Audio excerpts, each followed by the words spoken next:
In this video, I want to talk about some of the very simple basics of World versus World. If you've played World versus World for really more than a couple weeks, you probably will know everything in this video. It's not really for you. This is a video for people who are just brand new to World versus World, or maybe haven't done it at all and want to know a little bit about it. So World versus World is a PvP game mode. You're fighting against other players, and specifically you're fighting against players from other servers. So the idea of World versus World is that people, based on the server they choose when they create their account, are locked into a three-way battle between your server and two other similarly matched servers. Now you can find out what's going on in World vs. World by using the World vs. World icon up at the top of the screen, so it's this one, or by using the hotkey, which mine is B. I think that's the default. And if you click this, you'll be able to see that we are currently locked into battle. Here's Sanctum of Rawl against Kaining and Emery Bay, and we can see the score. We're putting kind of a whooping on them this week. There's also this thing over here called Edge of the Mists. Depending on who you talk to, it's anywhere from like a light version of World versus World to not at all World versus World. We won't be talking at all about Edge of the Mists. It's sort of a way that you can go and level up lower level characters quickly. I don't think of it as serious World versus World at all. So here is our Mist War. That's real World versus World. And we can see that there are 5 different maps available to me in World versus World. There are 3 borderlands, one for each server, and then there is Eternal Battlegrounds, which is kind of a unique map with some unique components on it. We'll talk about that. There's also this thing here called Obsidian Sanctum. That's just a jumping puzzle, so we won't really be talking about Obsidian Sanctum. So the important maps are EB, and then each of the borderlands, or BLs. Now, these are normally going to be referred to with acronyms, so like Emery Bay Borderlands, that could be EBBL. Our Borderlands is SORBL, or Home BL. So if you see people using those terms, that's what they mean.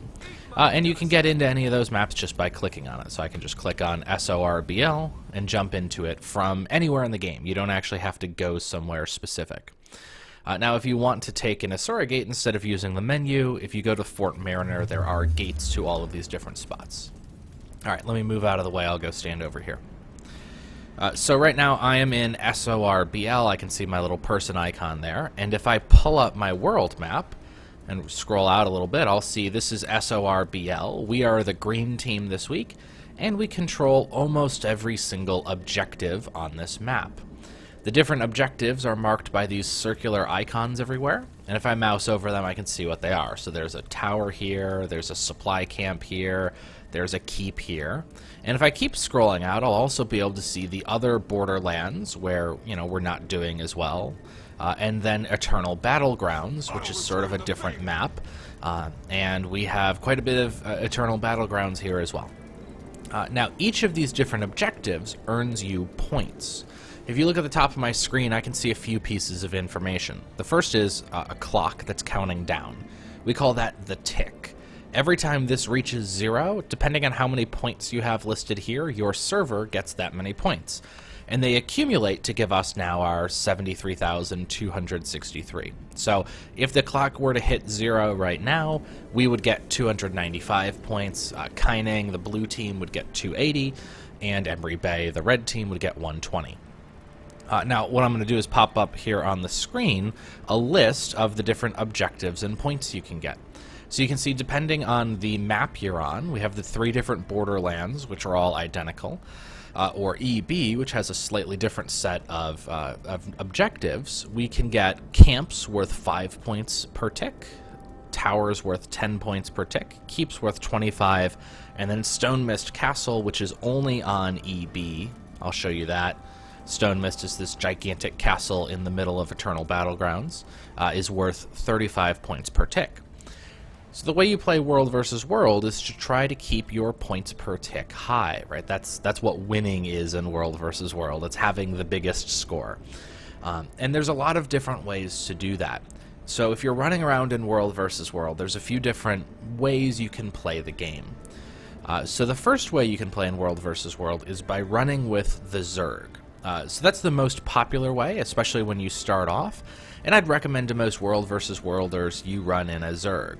Now, I'm here at kind of a weird time. It doesn't even look like we have anybody tagged up on our map, but I could potentially do that to show you. So some players will set themselves up as commanders, and if you do that, you'll see you get this blue icon over their head, and you can also see it on your mini-map. That's called a commander tag. Sometimes we call it a blue Dorito as well because of the shape. And this tag is meant to draw players to that commander. And they're going to be usually on our TeamSpeak server giving instructions for everybody. And actually, I'm going to tag down here quick before anybody starts following me. But the idea is you'll have a group of people running around with that commander who's paying attention to the map, paying attention to the objectives, and trying to lead people to the right place and give them instructions on what they should do. You should think of commanders as the people who know the game well enough that they can help everybody coordinate. And it's really important to listen to the instructions of your commander. It's really essential, right? No military is going to work well if every individual soldier just does whatever they want to do, right? You need somebody coordinating the actions of all of the members. So your World versus World commander should be the person that you follow, at least to start off with. So that's kind of way to play number one. That's the Zerg. Way to play number two is in a smaller group of people. So Zergs can easily be 50, 60 people. You can also split up as a smaller group, anywhere from 2 or 3 up to maybe about 8, maybe 10, as a group called a Havoc group. So if you don't want a Zerg, you can Havoc. The idea of Havoc is not necessarily to go after the biggest objectives and fight the big battles with the other servers, but to kind of sneak around behind and try to capture things and just create trouble for the other enemy Zerg. So if our Zerg is hitting one objective, our Havoc team might hit something else on a completely different part of the map, forcing the other team to make a choice. Which of these two objectives do we want to save? So Havoc groups can be instrumental in flipping the objectives and keeping the enemy Zerg on the run and less coordinated than they otherwise would like to be. And on Sanctum of Raw, we have tons of guilds that they specialize in running Havoc. So you'll see them, you'll get to know those names.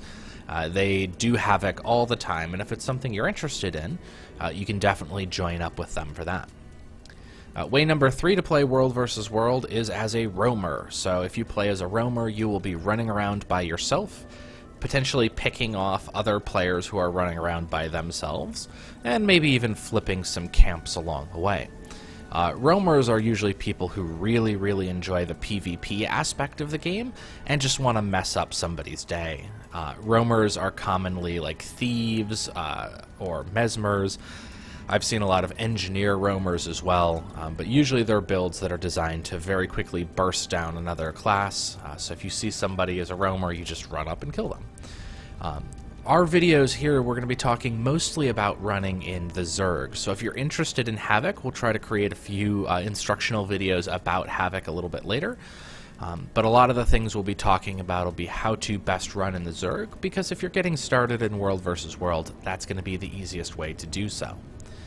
Now, another recommendation I'm going to have here, once you get on our server TeamSpeak, just tell people you're new. Say, hey, I'm new here, I saw the videos, and can somebody help me out? And you'll find there's tons of people who are very willing to guide you through the process of learning World versus World. It can be a little bit overwhelming at first, but if you stick with it, it's a lot of fun. It's a very enjoyable game type. And if you do have any questions as you get started, also leave them as comments on this video, and I'll go back and I'll start to add more information and answer some of the questions that people have.